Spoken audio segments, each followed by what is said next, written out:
Ngayon pupunta naman kami sa bangko upang sa ganun applyan namin yung mortgage. Yes! Mayroong bangko rito sa katabi namin, malapit lang. Spoke over the phone last time, right? Yes, regarding that application, right? Yes, sir. Yeah.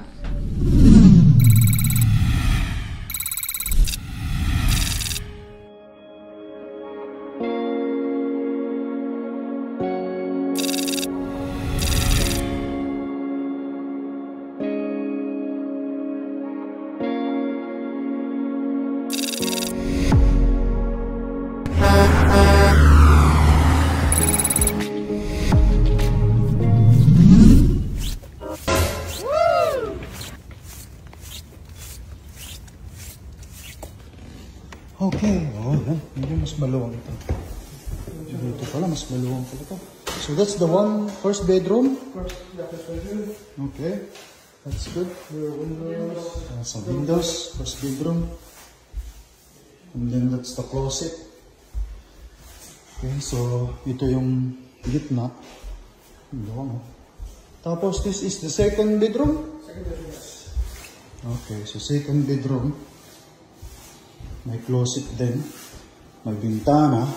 Nice. Tapos yung washroom. Washroom. Ang ganda ng ano nila.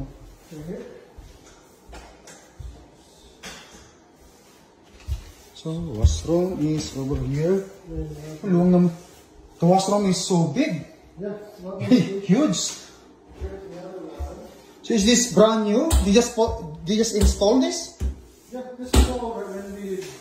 It's just meron pang mga attention mo muna. Tag. Bago.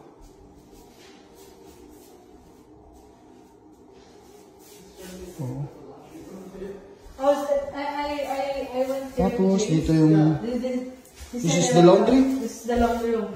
The laundry is over here. Oh, okay, so you put it over here. So you're just gonna put the laundry? No? Wala pa Yeah, yung the laundry. owner is going to put the Bago. That's the basement. So dito yung basement. Yeah. Oh. Want to see it? Ano yung ilaw? So I do like I've seen the house before, but So outside? It's closed there. Oh, so let's gonna go outside. Okay. Yeah. So bagong-bago pati. This one also is new. This is brand new. Yeah. And this one brand new too. yeah, everything. So that's why everything is ready. Ah, nakasarado pa pala. This is still locked. Okay. Alright. So the insurance covered. Yeah. Gotcha. It's good. How old is the shingles? I'm assuming it's probably the last couple of years because it looks fairly new. Okay. 'Cause I think So everything. where is the end? In here? Something like some here? Yeah, that's the property line. Okay, line. Okay, over here. Yeah. Okay.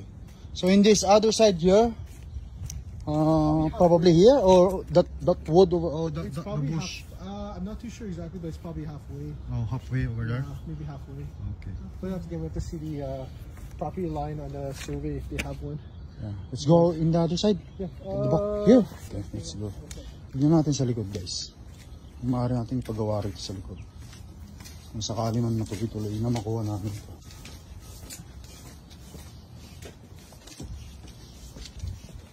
Okay.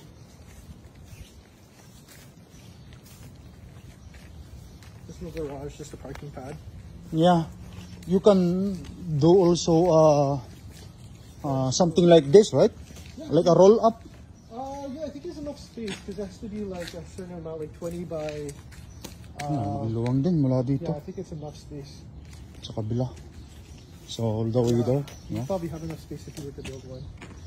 Oh, they closed the back door. So that the one in the window is gonna remove that, right? Yeah, I guess for safety reasons because it's vacant. They put right? So, they put only New the window. plywood so that nobody will going to yeah, because typically break it's- kasi babasagin yan kasi kapag yeah, if it's vacant, people. walang nakatira. Yeah. You know how to speak Tagalog? I understand Tagalog. Ayun. Oh, I speak a little bit. I understand Tagalog. Guys, magandang umaga. Nagbabalik ang lakay, home time tayo.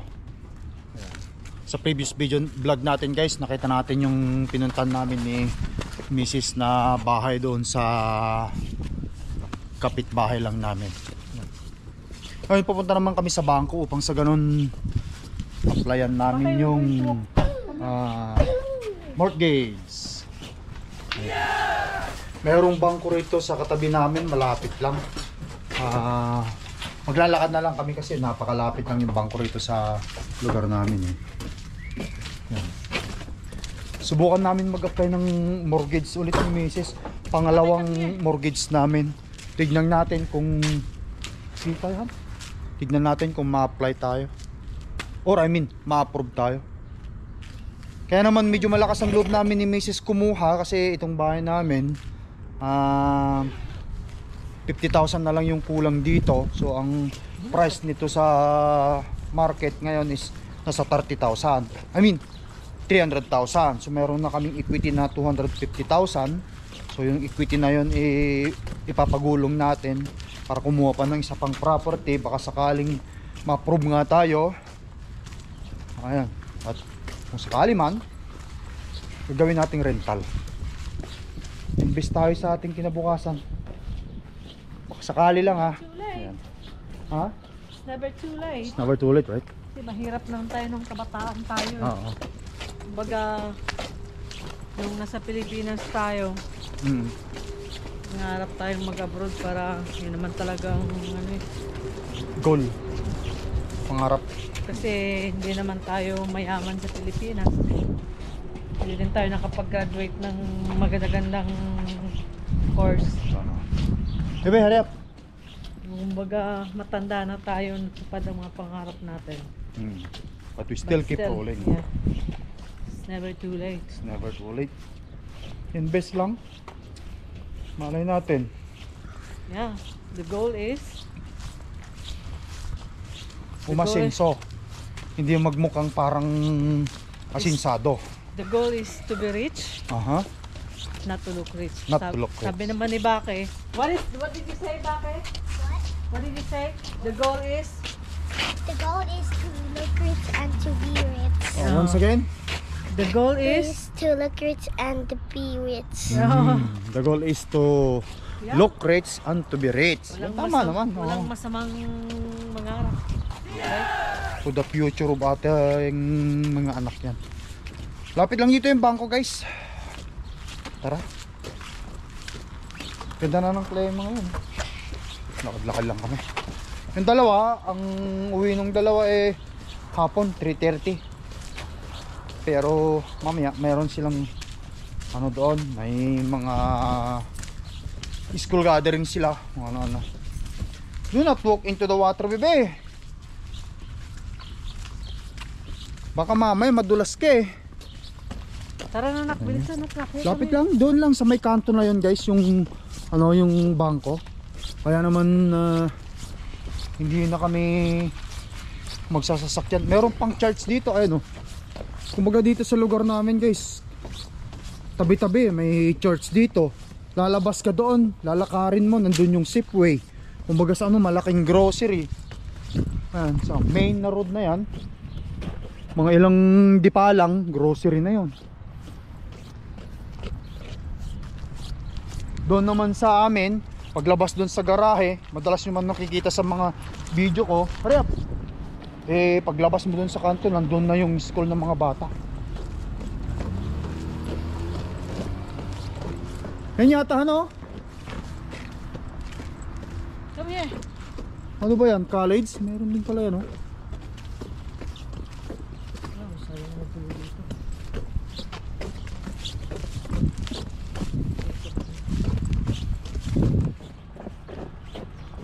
Alright. Mga kapitbahay natin. This is a friendly neighbor.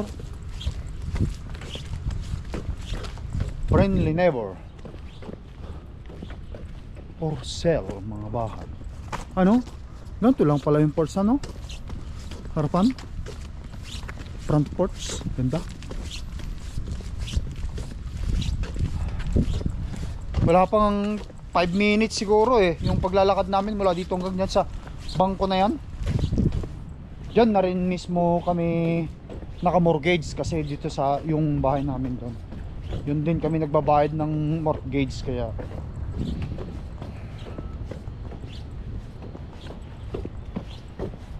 Hindi na kami lalayo kasi may history na kami dyan eh. Tingnan natin kung ma-approve tayo. Baka sakali. Malalaman naman yan. Ganito lang naman ang buhay natin dito sa Canada, guys. Nakikita nyo kung paano diskartan nila kayang buhay dito sa Canada. Baka sabihin natin, huwag tayong matakot sa sa utang. Kasi ang utang ay mabuti naman. Basta gamitin mo yun sa mabuting paraan.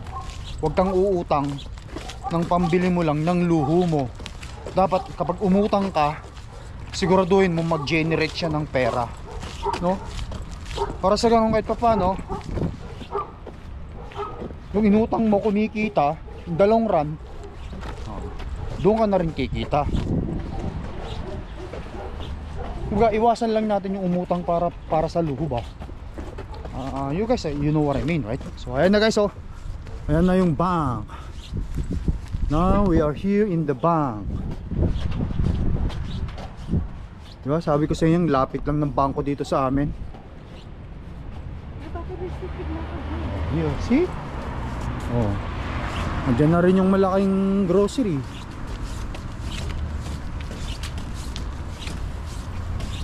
Oh, yun oh, Safeway. Ang nakikita natin yung Safeway ron. Ayun oh, Safeway S. Safeway. Okay.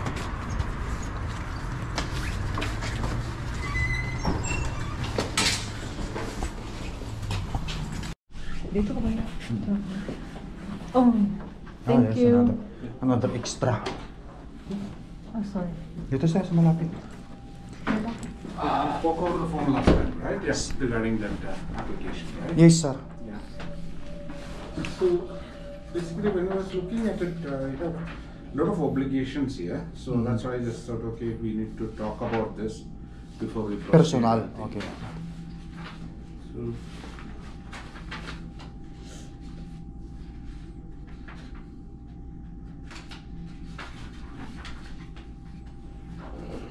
So let's go through this. What is the value of your home, like approximately? Like, Right now, yeah. our The value? I'm not sure exactly right now. 1 hour later. And guys, malungkot kaming lumabas sa bangko ni Mrs. Hindi kami na-approve sa another mortgage. Pero we try. Alam mo kung anong sabi nila? Yung equity namin dun sa bahay na almost. Alright you guys, ayan, nakita natin. Yan yung balance namin sa aming mortgage, which is 46,990.48. Amount currency is Canadian dollar. Ang interest rate namin is 1.99. Maturity date October 1, 2026. Yan yung time kung kailan kami magre-renew ng aming mortgage. Pinapaspasan lang namin ito. Baka sakaling matapos. Ayan. At nakita nyo dun sa taas, yan yung address namin dito. Binura ko yung details ng account number kasi mahirap na. At baka mamaya tayo ay maloko o ma-scam. 100,000 gusto nilang i-remortgage. Hindi na po, wag na. Ang mangyayari, bibalik nila yung bibigyan ka ng pera, utang. Kung ganun lang din naman, benta mo na lang yung bahay mo. At least malinis na mayroon kang equity na 100 plus, di ba? O na wala kang interesan. Ito mga bangko kasi mga ano to mga laki ng yung equity na yan. Yung equity na yan. Dito tayo. Actually, sa'yo na talaga yun. Yung equity ng bahay mo, sa'yo na talaga yan. Kaso nga lang, hindi ka pa tapusin, related ka pa sa kanila eh. Ngayon, kukunin mo ngayon, interesan nila yun. Like lang kung ibenta mo yung bahay mo, yun, for sure. Kung ang value ng bahay mo na binili mo, 300,000. let's say 200,000, tapos nung ibenta mo is nagiging 280,000. Yun, malinaw na ang 80,000 ay talagang sayo. Oh, tapos ngayon, yung 200 hindi pa babae kasi sa kami bangko. tapos sa bahay namin. 50 mil na lang ha. Nakalink pa kami sa kanila. Kahit na may equity ka pa ngayon, kailangan mo pa rin interesan. Maano nga yung mga bangko eh. Eh ayaw namin, naku wag na lang. Kung tutusin pera mo na yun, eh, syempre hiramin mo yun sa kanila. Kung tutusin talaga pera mo na yun. Eh sabi nila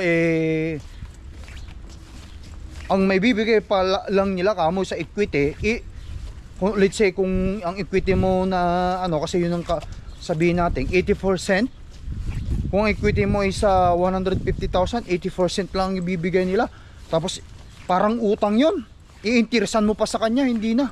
Kaya kung ako sa inyo, advice ko sa inyo guys, kung sakali man meron kayong bahay at ano, wag mo nang i-remortgage, ibenta mo na lang. Pag nabenta, ibibigay sa iyo talaga yung pera. Malinaw pang sayo ang ano noon. Oo, malinaw pa na talagang sa iyo yung pera. Hindi ka na mag-interest. Oo, hindi ka na mag-i-interest. Pera mo na nga, interesan mo pa. Yung mga problema dito sa pagkabili ng bahay, dumating ng mga tigpa 5 years, 3 years, magtatapos na yung kontrata ng ng mortgage, tapos mag-reapply. Ang gusto nila i-remortgage, kaya tuloy hindi makaahon-ahon sa Hindi matapos-tapos ang bahay nila kamo. Kaya ganun ang nangyayari. Sarado dito kaya Doon tayo, ikot tayo, lakad-lakad pa. Yun talaga. Hi Ike! Hi neighbors. We are vlogging. We are doing a vlog. Our neighbor here. Yeah. Okay. Baki, say hi Baki. Hi to Ike. Yan guys. Pero hindi pa kami nawawalan ng pag-asa. Try namin sa ibang bank. Malay mo nga naman sa ibang bank naman. Ayun guys, update na lang sa inyo. Baka sakali. Ang sarap ng weather kaya naglalakad-lakad lang kami.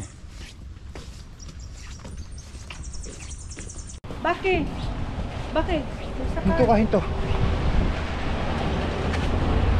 Parang buhaya naman talaga yung mga bangko na yun. Pera Parang mo na buhaya. yun. Gusto pa nila bayaran lahat ng utang mo.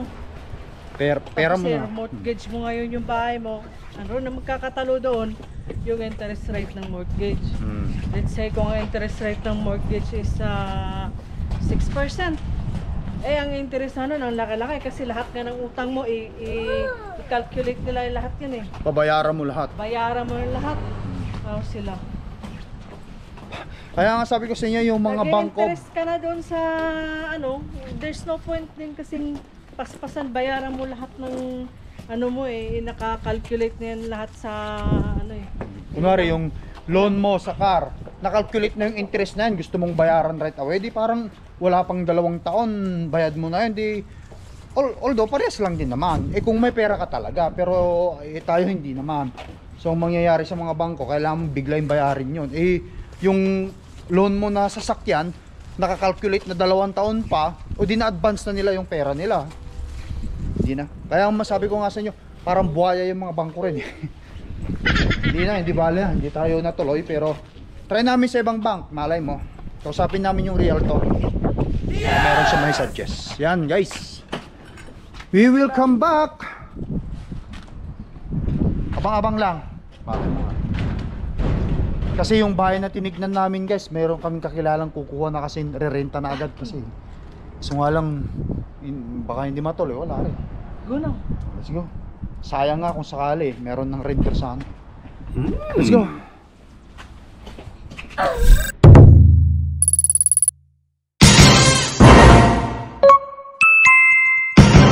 Lakay Tracker.